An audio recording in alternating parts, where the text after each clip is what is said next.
இந்த அவார்ட் எனக்கு சேர வேண்டிய அவார்ட் கிடையாது. இந்த வெற்றிக்கு இவர்தான் காரணம். கண்டிப்பாக இந்த அவார்ட் எனக்கு வேணாம். இவருக்கு கொடுங்க அப்படின்ட்டு பார்த்தீங்கன்னா, இவருக்கு கொடுத்த அவார்டை வந்து உர்வேல் பட்டேல் வந்து மாற்றி கொடுத்துருக்காரு.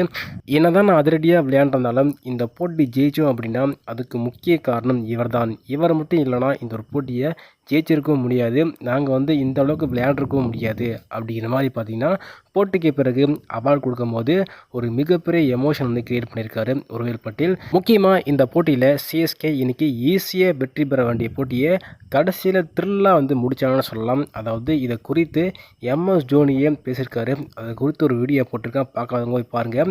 ஒரு கட்டத்தில் சிஎஸ்கே இந்த ஒரு போட்டியை கோட்டை விட்டுருவாங்களோ அப்படின்ட்டு எதிர்பார்த்த நிலையில் கடைசியில் சிவம் தூபே 2 சிக்ஸர் அடித்து மேட்சை அசால்ட்டாக முடித்து வச்சுட்டாரு. ஆனால் இந்த சிஎஸ்கே கடைசி வரையும் கொண்டு போகிறாங்க. ஒரு கட்டத்தில் சிஎஸ்கே எல்லா போட்டியும் வெற்றி பெற்று இப்போ பாயிண்ட் டேபிளில் இந்த நெட் ரன் வரக்குள்ள சிஎஸ்கே குவாலிஃபை ஆக முடியாமல் போயிருமோ அப்படின்ட்டு ஒரு கேள்விக்குறியும் இருக்குது. ஏன்னா சிஎஸ்கே அணி வெற்றி பெற்றா ஓகே, ஆனால் வந்து வெற்றி பெற்றாலும் அந்த நெட் ரன் ரேட்டில் வெற்றி பெறணும். அதிக ரன் வித்தியாசத்தில் வெற்றி பெற்றாதான் 2-3 வாரம் ஸ்பேரில் அடித்தா மட்டும்தான் சிஎஸ்கே இந்த நெட் ரன் ரேட்டை உயர்த்த முடியும். அதனால் இந்த ஒரு போட்டியை பொறுத்தவரையும் சிஎஸ்கே ஸ்பேரில் முடிச்சிருந்தா கண்டிப்பாக சிஎஸ்கே அணிக்கு வாய்ப்பு இன்னுமே அதிகமாக இருந்திருக்கும். குறிப்பாக இன்றைக்கி உர்வேல் பட்டேல் மட்டும் அந்த ஒரு நாக்கை அதிரடியாக விளையாடல அப்படின்னா இன்றைக்கி சிஎஸ்கேயோட தோல்வி வந்து உறுதியாக இருக்கும். இந்த அளவுக்கு க்ளோஸாக கூட வந்திருக்காது. சிஎஸ்கே முன்னாடியே, அதாவது 2-3 ஓவருக்கு முன்னாடியே சிஎஸ்கே தோற்றுருப்பாங்க. இன்றைக்கி உர்வேல் பட்டேல் அதிரடியாக விளையாண்டு சிஎஸ்கேக்கு வெற்றியை வாங்கி கொடுத்துருக்காரு.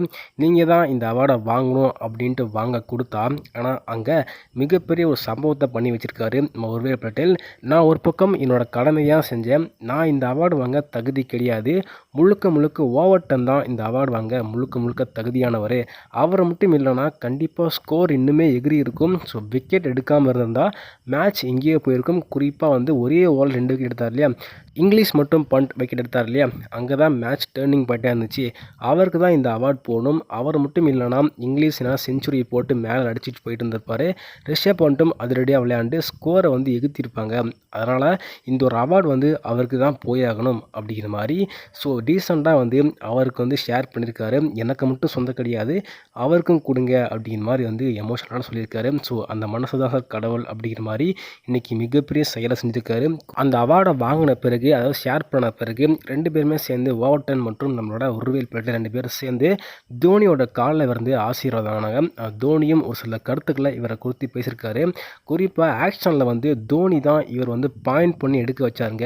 நல்ல ஒரு திறமையான ஒரு பேட்ஸ்மேன், 28 பாலில் செஞ்சுரி வந்து அடிச்சிருக்காரு லீக் கிரிக்கெட்டில். அதனால் கண்டிப்பாக நல்ல திறமை இருக்குது அப்படின்ட்டு குறி வச்சு தோனி தான் சொல்லியிருக்காரு. அதுக்கு ஏற்ற மாதிரியே இன்றைய போட்டியில் ஒரு மிகப்பெரிய சம்பவத்தை பண்ணி சிஎஸ்கே அணிக்கு வெற்றியை வந்து வாங்கி கொடுத்துருக்காரு. ஒரு பக்கம் ஓவர்டன் வந்து பவுலிங் போட்டு விக்கெட்டை எடுத்து கொடுத்துருந்தாலும், ஆனால் பேட்டிங்கில் இவர் அடிக்கல அப்படின்னா கண்டிப்பாக சிஎஸ்கே அணிக்கு மிகப்பெரிய தோல்வி சந்திச்சிருப்பாங்க. இவர் பேட்டிங் ப்ளே பண்ண வரையும் மேட்ச் வந்து ஒன் சைடடாக போயிட்டு இருந்துச்சு. வந்து சிஎஸ்கே அதிரடியாக கண்டிப்பாக 5 ஓவர் ஸ்பேரில் வந்து முடிப்பாங்க அப்படிங்கிற மாதிரி. அதுக்கப்புறம் இவர் அவுட் ஆன பிறகு ஒட்டுமொத்தமாக மேட்ச் மாறி வந்த எல்லா பேட்ஸ்மேனும் அவுட் ஆகிட்டு வெளியே போக, அதுக்கப்புறம் கடைசியில் சிவம் தூபே மற்றும் பிரசாந்த் வீர் மேட்சை வந்து அசால்ட்டாக முடித்தாங்கன்னு சொல்ல முடியாது. மேட்ச் கடைசி ஓவர் வரையும் கொண்டு போய் தான் முடித்தாங்க. எனிவே சிஎஸ்கே வெற்றி பெற்றாச்சு.